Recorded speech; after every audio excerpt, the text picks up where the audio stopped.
Alright, just a quick little fun update.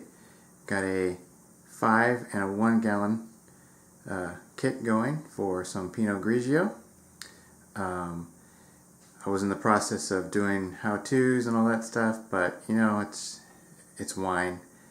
You can get the kits and follow the instructions yourself. But this is just one of the little hobbies I got going on. Been brewing for a while. Had to get some cleaner and stuff for the equipment. Got it all broken out, cleaned it all up, and we're good to go. So that's what we're doing right now. These are 4-week kits, so hopefully in about a month or two we will have some Pinot Grigio.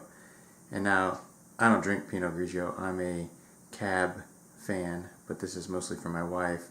This kit over here we did not think was going to ferment because it had been in our possession for several years, but it seems to be fermenting okay.